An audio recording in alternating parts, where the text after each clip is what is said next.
bride ever, like ever. Well, actually, I'm going to take a selfie when you come up here, just because it wouldn't be the same without it. With you, exactly. Oh, of course, come on, wait.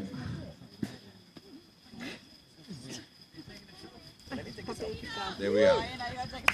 Ladies and gentlemen, Tara Van Dam.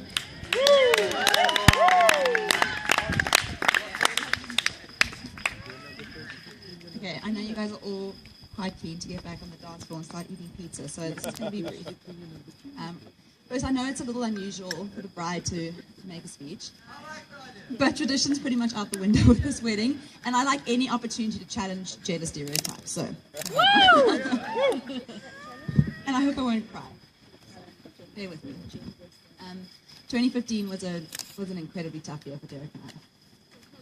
Like my dad said, by my own words, I was never the live abroad kind of person. In fact, my reclusive nature means that I'm actually the opposite of this, so our move to Atlanta was huge.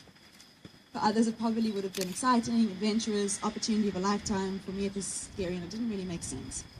We spend our whole lives trying to meet people that we can develop deep, significant relationships with. Some go so far as to say that these relationships, the ones we build, are the purpose of life, the thing that leads to the least regret when we reach the end. I have those relationships. I found them, I've nurtured them, I've treasured them, and because of this, why on earth would I leave them? Anyway, safe to say, leaving was pretty hard. But let me be clear, taking the steps to leave was hard, making the decision to was not. And that's because of the person that I was making the decision for. Derek and I began our love story about 4 years ago. And I remember telling Zinengi, one of my gorgeous bridesmaids, about 4 weeks into our relationship that I thought I was falling in love. It's pretty early on. Truth be told, the universe stirred something in me long before our first date. About a year after our first very brief meeting when Derek was a guest on our show, I got wind that Derek Van Dam was single. Honestly, I had not thought about him since we first met. That whole year, he didn't cross my mind. But when I found out this news, something just told me that I needed to meet him again. I just knew. I can't quite explain it, but I had to meet him again. I had to meet him because he was going to fall in love with me, and I was going to marry him.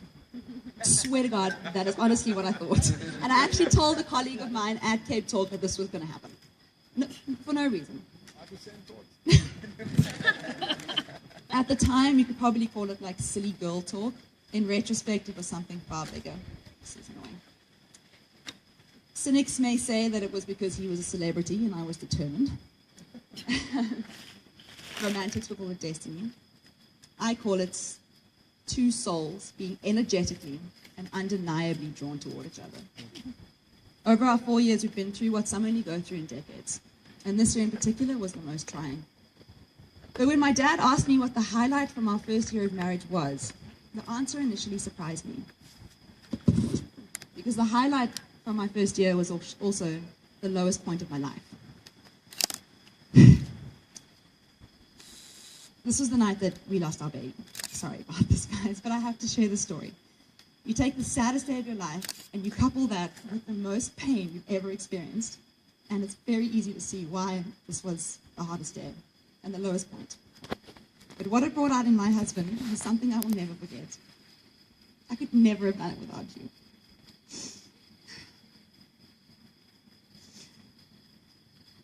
I fell in love with you 4 years ago, but I glued myself to you that night. We are slightly different people now. You can say 2015 kicked a bit of the nonsense out of us. We're calmer, more understanding, more patient, happier people. We know what's important to us and what is worth sacrificing.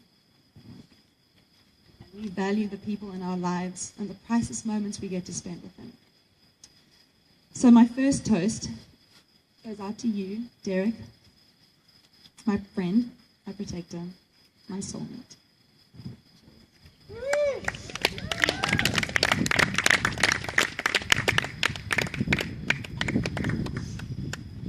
And my second toast goes out to all of y'all. The people in my life who make it so darn fun and interesting. The story would look a whole hell of a lot different without you. So cheers to all of you guys. Now, before I drop the mic and open up the floor again, I'm going to call up my father-in-law, Tom. And I want you all to get your sparklers ready. And I want you to light them, but I want you to have the lighter and the sparkler ready to go. The sparklers are in the box, by the way. Yeah, I heard that.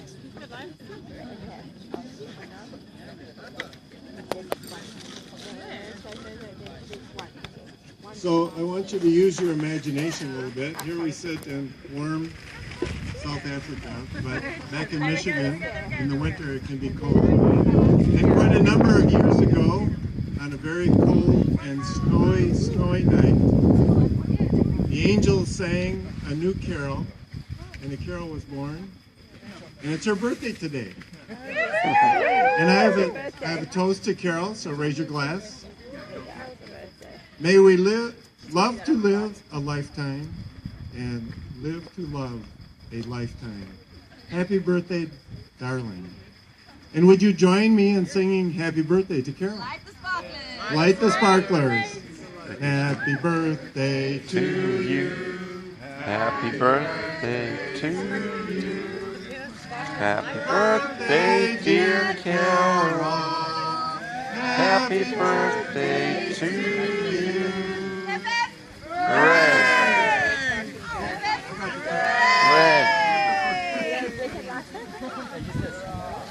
The dance floor is officially open again, and pizzas are being served at the back.